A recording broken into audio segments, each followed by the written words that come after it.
E um artigo aí publicado na Revista Internacional do Espiritismo, de julho de 2019, do escritor Fábio Dionisi, fala sobre a nossa consciência e a sua relação com o perispírito e nosso corpo físico.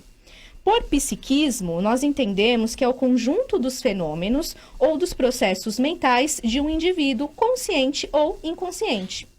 Segundo o espírito Clarencio, na obra Entre a Terra e o Céu, de André Luiz, Chico Xavier, quase todas as nossas enfermidades têm origem no nosso psiquismo desajustado. Quando o indivíduo não está em paz com a sua consciência, devido a erros cometidos decorrentes de seus vícios mentais, o espírito sabe quando está em desacordo com as leis divinas, e isso faz com que as suas energias desequilibradas afetem o perispírito e, consequentemente, o corpo físico. A reeducação mental é poderoso fator para termos um psiquismo equilibrado. O primeiro passo é entender a dor do desequilíbrio, reestruturando as peças do nosso psiquismo. A dor é o grande remédio quando não nos rebelamos. Aproveitamos a mensagem para termos os ajustes necessários para uma nova vida. Mudamos o pensamento, colocamos mais qualidade e harmonia nos centros de força, apresentando conexão com os nossos órgãos físicos. Para muitos é um processo demorado, mas que paulatinamente conduz para a libertação. A mente humana é poderosa e dela se originam as forças equilibrantes e restauradoras para os trilhões de células do nosso organismo. Diante de tudo isto, cabe a cada um de nós internalizar que a doença é de nossa única e exclusiva responsabilidade. E como encarar a doença diante deste processo, relatado pelo texto do Fábio Dionisi, Elaine? Nossa, você sabe que à medida que você ia lendo, me veio uma situação muito clara, né? A gente tem que... É orar e vigiar de Jesus, né? Então, quando nós percebemos que algo não está indo bem, né?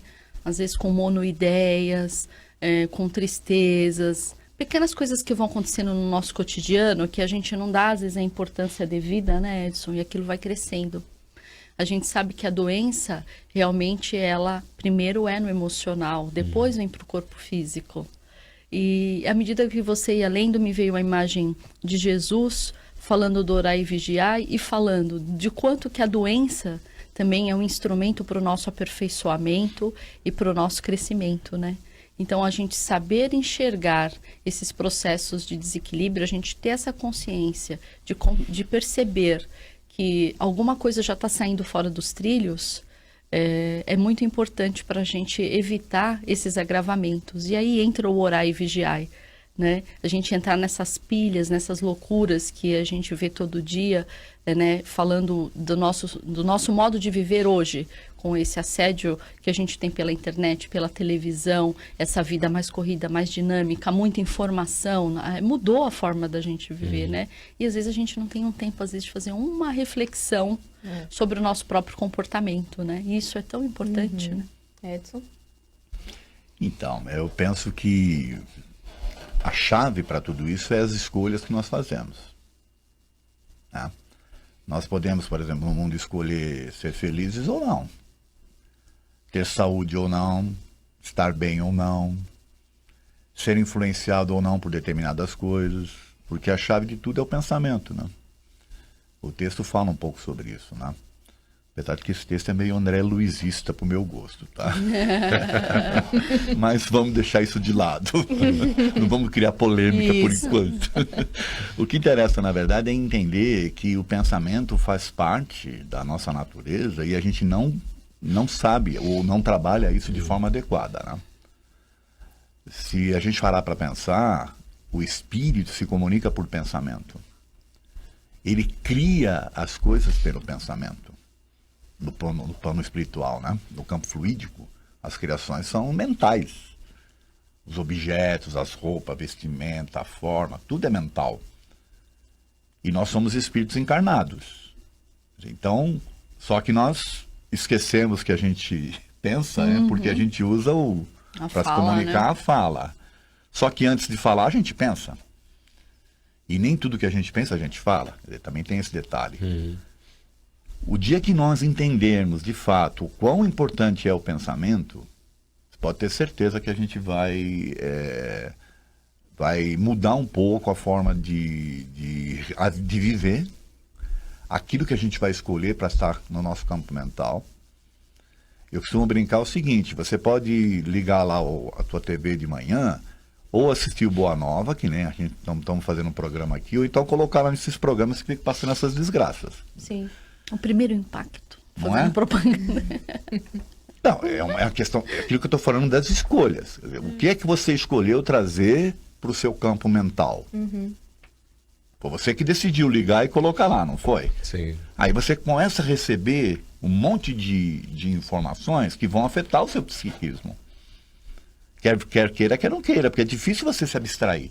Uma vez que você é inundado com esse tipo de informação, se manter ali com uma distância psíquica daquilo é difícil, porque você não consegue se abstrair. Então você vai internalizando esse tipo de pensamentos. Ó, o que vai acontecer se você só está vendo desgraça? O que você está trazendo para dentro de você mesmo? E o que isso vai se refletir em termos de saúde, né? Da sua ideia de mundo, de como você se insere na vida em si. Então, Você começa a viver num estado de medo, né? Você não quer mais sair de casa, você não confia nas pessoas. De insegurança, de insatisfação, de uma série de coisas. Essas doenças modernas que nós estamos vendo aí, que é fruto do quê? Se a gente for parar para pensar, antigamente nós não tínhamos tanta informação. A Elaine falou aqui dessa questão da informação. Nós não tínhamos tanta informação assim instantânea, né? Ouvintes, desculpa, é que eu sou dessa época, tá bom? Eu sei que para vocês, né, essas crianças que estão aqui, é difícil entender isso, mas teve uma época que a gente não tinha a televisão, as informações assim de uma forma tão rápida, presente, né, e tão rápida na vida das pessoas. E aí você tinha tempo de conversar, de fazer uma série de coisas, de ler bastante, de se entender, sabe, de buscar outros tipos de entronização de pensamentos e de ideias. Hoje você tem uma dificuldade muito grande, porque você vem uma enxurrada de coisas, você não sabe o que escolher. Que é o que eu estava falando, né? É uma condição daquilo que você escolhe para estar na sua casa mental, né? Aliás, tem um filósofo aí, ele já desencarnou, Zygmunt, esqueci o nome dele, agora depois eu falo para os ouvintes, tá? Que ele fala isso: nós somos inundados de informação e sedentos de sabedoria. Você não sabe o que escolher, né? Então, essas doenças, eu estava falando das doenças modernas, né? Pô, da onde vem a depressão? Da onde vem síndrome do pânico? Se a gente for parar para pensar, essa incapacidade que nós temos de escolher aquilo que a gente quer conviver, que a gente quer trazer para no nosso dia a dia. A dificuldade até de saber o que a gente quer para a gente, é escolher um caminho, né? Então, o segredo todo é o pensamento. Nós temos que estudar mais essa questão, entender mais o quanto que o pensamento influencia, né? Aliás, eu convido aí os ouvintes a lerem no livro A Gênese, Fotografia do Pensamento, que tem lá no capítulo 14 e 15 da Gênese, falando do quanto que as criações mentais influenciam o nosso perispírito, que influencia o nosso corpo físico, né? De extrema importância a gente estudar isso e entender. Porque a lei é pensamento, palavras e ações, né? Então, quando eu falo que nós já estamos, né, nós que já nos propomos a seguir um pouco o Evangelho, tentar seguir o Evangelho de Jesus, a gente algumas vezes já consegue controlar algumas ações, né? A gente está tateando aí para controlar palavras, né? Mas os pensamentos a gente ainda está começando a perceber a importância de saber pensar, né? E controlar o pensamento, né, Edson? E a gente vê essa dificuldade que essa nova forma de viver traz, essa insegurança, porque as pessoas hoje em dia, elas, como uma rede social, esse pensamento de manada que a gente fala muito aqui, as pessoas acreditam que para ser feliz ela precisa ser igual tal pessoa, tal blogueiro, tal artista, Sim. né? A pessoa fica deprimida e vive, às vezes, um estado de depressão sem valorizar aquilo que ela é e o que ela tem, Sim. querendo ser o que ela não é, o que ela não tem, né? Assim, a gente esquece de um detalhe muito importante, que o fato de estarmos encarnados é uma tremenda uma oportunidade que Deus nos deu para que a gente possa se desenvolver. E às vezes a gente não dá a devida atenção e o devido valor a isso. A gente trata a nossa vida como se fosse algo assim. O espírito, então, tem umas ideias que aqui a gente está aqui para pagar, que aqui é para sofrer, que é karma, que a gente tem que, sabe, viver uma vida, né? Precisa parar com esse tipo de pensamento. Nós temos que pensar o contrário, a oportunidade que foi dada para você se desenvolver. E tudo é aprendizado, né? Tantas coisas boas quanto as coisas ruins. As coisas ruins acontecem para te mostrar que aquele não é um caminho legal. Mas não é para você ficar... martirizando. Não, e aferrado àquele tipo de achando de que você sentimento, tem que passar por aquilo por alguma razão. Assim, eu Não, tenho porque que é sofrer culpado e porque tem eu que, né? sou culpado, porque eu tenho que resgatar, porque é o meu karma, porque eu fiz alguma coisa no passado e eu preciso pagar agora, ou porque eu tenho que ser mártir, porque eu sou espírita e eu tenho que sofrer e aceitar aquele sofrimento como uma forma de evoluir. É uma lei mosaica mais atualizada, né? Meio distorcida, na verdade. E inserida no meio espírita, quer dizer, essa crença, né? Então fica um pensamento raso. Primeiro que a palavra karma nem é espírita. Nem é espírita. E se Esse fala detalhe, muito, né? e é o que mais se ouve, né? E nem espírita. Então está faltando realmente compreender a doutrina, né? Isso é tão sério, Edson. Isso é tão importante, é tão sério. E está tão ligado a essas doenças psíquicas que a gente vê hoje, porque a gente vê muito isso nas casas espíritas.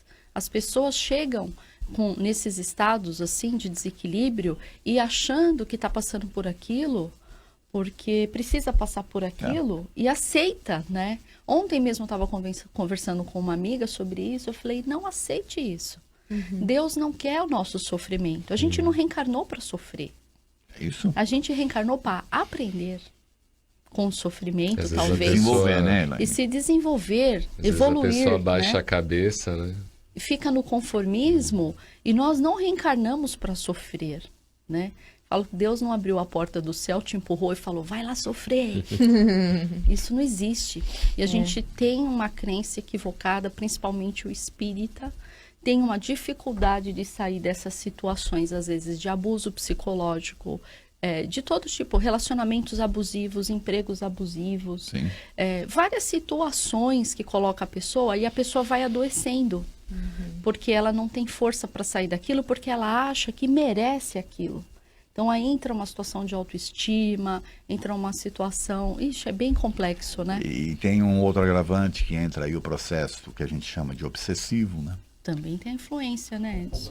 E às vezes, eu estava até ontem falando numa aula sobre isso, né? As pessoas têm a clássica ideia de que um processo obsessivo se dá por um espírito vingativo que quer se vingar da pessoa. Não, o processo obsessivo se dá porque você baixa a sua vibração, o seu tipo de energia, seus pensamentos, você se coloca nessa condição, né, de se sentir aí inferiorizado, ou coisa que o valha, e você então, nesse sentido, se sintoniza com espíritos que estão na mesma faixa. Quer dizer, você, por isso que eu falei, é uma questão de escolha, o que você quer trazer para seu campo mental. Você que escolheu a rádio. Você sintonizou ali e você está atraindo. Eles, na verdade, esses espíritos não têm nada a ver com você, às vezes. É você que os convidou a estar consigo. Exatamente. Então, a responsabilidade é sua, nesse sentido. Por isso que eu comecei dizendo que é uma questão de escolha. O que é que eu escolho estar na minha casa mental? Isso tem a ver... Às vezes as pessoas vêm eu falando, acham que eu não tenho problemas. Né? Que eu tenho uma vida maravilhosa, que não tenho... né? Pelo contrário, todo mundo tem Desafios. Né? Um monte de desafios. Você tem, Edson? Só que, as pessoas perguntam, mas você vive de um jeito que parece que você não tem. Tem um monte de problema. Um monte. Não é só um, não, são vários. Só que é uma questão daquilo que eu acredito naquilo que eu falo. Então, o que eu escolho para mim? Viver a situação do problema e me enterrar nele? Ou utilizar esse problema para... Sabe, a partir dele eu aprender e me tornar mais forte, né? E que eu não sofra mais as consequências dele. Exatamente. Isso é escolha. E aí é de cada um, né? É muito importante isso que você está falando, Edson, porque quando a gente percebe isso, né? Eu falo, quando vira essa chave E aí eu acho que é o grande amadurecimento da gente, quando a gente passa dessa fase meio infantil para a fase adulta. Quer A dizer mais velho, né? consciência. É essa consciência. Quando você vira essa chave e você percebe o que Jesus quis dizer, né? Você pode fazer o que eu faço e muito mais, Sim. né? Deus está dentro da gente, o poder, né? E aqui eu falo poder entre aspas, a força, né? Tá dentro da gente. É isso aqui que o Edson está falando. É você escolher, é você falar, isso eu não aceito para mim, eu não acredito que isso é o caminho para minha felicidade, né? Eu saber falar não, eu saber escolher o que é bom para mim, porque o que é bom para o Edson pode não ser bom para mim, pode não ser bom para o Cláudio. Cada um tem sua história, cada um está numa fase desse processo evolutivo, as pessoas são diferentes. Não tem um padrão. Você vê que a Elaine falou de Jesus, eu queria lembrar uma frase dele que eu acho fantástica e que as pessoas não entendem. Os olhos é a candeia da alma. Então, dependendo de como você enxerga, você pode trazer luz para a tua alma ou trevas. De novo, né? O que é que eu escolho trazer para o meu campo mental? Eu posso me iluminar ou eu posso me obscurecer. E aí, através do quê? Que ele fala, né? Dos olhos, que são as escolhas que a gente faz aí do que a gente quer enxergar no mundo, né? Eu posso enxergar coisas positivas ou coisas negativas. Verdade. E tem pessoas que têm uma capacidade tão grande de só enxergar coisa negativa. Reclamação, né? Não, e olha, sabe, por exemplo, nós estamos agora no ar, tá certo? De repente alguém tá lá ouvindo e vai falar, nossa, mas a roupa da Vanessa não tá bacana hoje. Eu tentei. Né? Eu gostei. Obrigada, Elaine. Mas sim, tem isso mesmo. Não é isso? Exatamente. Então é o olhar que a pessoa tem sobre as coisas. Ela não percebe que ela está se impregnando das coisas ruins, porque ela não consegue enxergar no mundo coisas positivas.